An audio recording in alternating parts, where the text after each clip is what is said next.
전쟁을 해도 죽고 안 해도 죽는 윤석열의 심정. 러시아의 경고. 지난 2월 1에서 4일 안드레이 루덴코 러시아 외무부 아시아태평양 담당 차관이 한국을 방문했습니다. 루덴코 차관 방안에서 두 가지를 주목해 봅니다. 첫째, 지금 한반도 긴장은 진짜 위기라는 것입니다. 러시아 외무부는 4일 성명에서 루덴코 차관의 방한 목적이 동북아시아의 긴장이 급격히 고조되는 것에 대해 심각한 우려를 전달하는 것이라고 설명했습니다. 북한이 연말 연초에 핵 전면전, 초토화, 점령, 평정, 수복, 편입 등을 공언하자 미국의 여러 전문가가 나서서 전쟁 위험이 심각한 수준이라고 경고했습니다. 한국 전쟁 이후 가장 위험하다, 허세가 아니다, 핵전쟁이 일어날 수 있다고 염두에 둬야 한다는 주장이 이어졌습니다. 그러나 한국 정부는 북한의 심리전이니 속지 말라는 식의 반응을 보였습니다.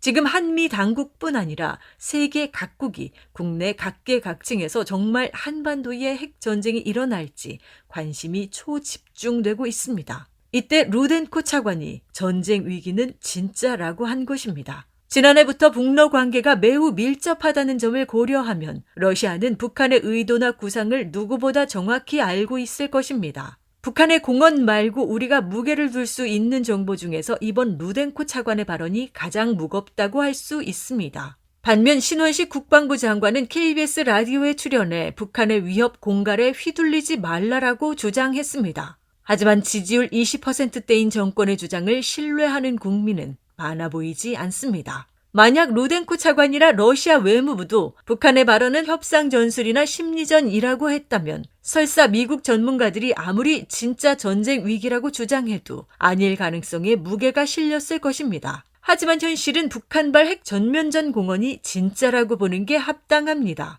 둘째, 한반도 핵 전면전의 원인이 한미의 대북 군사 압박에 있다는 것입니다. 루덴코 차관은 3일 서울 주재 러시아 기자들과 만나 군사훈련과 공개적인 반북, 반중, 반러 군사동맹 구축 등 미국의 공격적인 도발 행위는 한반도 긴장 고조의 주요 원인이자 동북아 평화와 안보에 대한 위협이라고 하였습니다. 한미는 한반도 전쟁 위기에 관해 북한이 먼저 핵무기를 개발하고 도발하기 때문에 한미가 대응하는 것이며 따라서 원인 제공자가 북한이라고 주장합니다. 그런데 이런 논리에 따르면 북한이 핵 개발하기 전에는 왜 한미가 북한을 군사적으로 압박했는지, 왜 북한을 핵 선제 공격 대상으로 지정하고 위협했는지, 왜 당시에도 전쟁 위기는 상존했는지 여러 근본적 의문을 제기하지 않을 수 없습니다. 그러나 지금 시점에서 이런 것들을 따지는 게 그리 중요해 보이지 않습니다.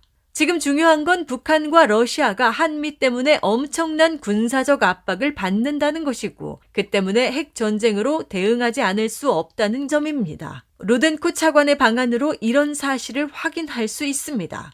한미의 선택. 한미가 전쟁을 선택했다면 지금처럼 하면 됩니다. 연중무휴 대북 전쟁 훈련을 고강도로 벌이고 미국의 전략 핵무기가 수시로 한반도 주변을 들락날락하며 북한을 압박하면 됩니다. 그러면 전쟁으로 가게 되어 있습니다. 전쟁을 피하고자 한다면 반대로 하면 됩니다. 대북 전쟁 훈련을 전면 중지하고 미국의 전략 핵무기를 한반도에 전개하지 않으면 됩니다. 그러면 불완전하지만 윤석열 정부 등장 이전 상황까지는 위기가 완화될 수 있지 않을까 싶습니다. 그런데 어떤 이들은 전쟁이 나더라도 북한이 전면전을 하지 않고 국지전 정도만 할 것으로 예측합니다. 뉴욕타임즈는 1월 25일 미 정부 당국자를 인용해 전면전 위험이 임박했다고 보지는 않지만 북한이 확전을 피할 수 있는 방식으로 공격을 감행할 수 있다라고 보도했습니다. 미국 국가정보국 북한 정보담당관을 지낸 마커스 갈로스카스 코 크롭센터 인도태평양 안보주도권 책임자는 1월 31일 북한은 전면전을 촉발하지 않는 선에서 이전보다 강도 높은 국지전 도발을 감행할 능력을 키웠다라고 말했습니다. 정세현 전 통일부 장관도 1월 2일 CBS 라디오 김현정의 뉴스쇼에 출연해 결국 국지전 상황까지 올 수 있다라고 하였습니다.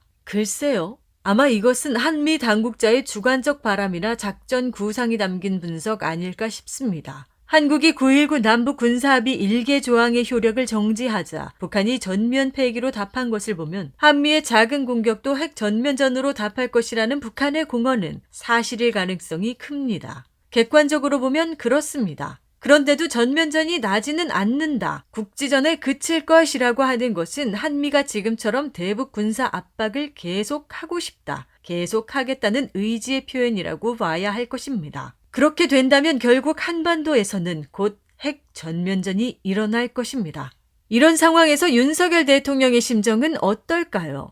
재작년 12월 26일 북한 무인기가 군사분계선을 넘어 서울 용산까지 다녀간 일이 있었습니다. 당시 군 당국은 무인기가 용산에 접근하지 않았다고 발표했다가 나중에야 정밀 분석 결과 대통령실 인근까지 정찰 활동을 했다는 것을 확인했습니다. 북한 무인기가 서울을 활개치고 돌아다녀도 대응하지 못하고 사후 대응도 못했습니다. 만약 무인 정찰기가 아니라 무인 공격기 혹은 무인 자폭기였다면 대통령실은 영문도 모른 채 공격당할 뻔했습니다. 핵전쟁이 발발한다고 가정해봅시다. 북한의 1번 핵 공격 대상은 당연히 용산 대통령실일 것입니다. 윤석열은 전쟁이 났는지도 모르고 그래서 지하벙커로 대피할 생각도 못하고 순간의 섬광과 함께 흔적도 없이 사라질 수도 있겠다는 공포심이 들지 않을까요?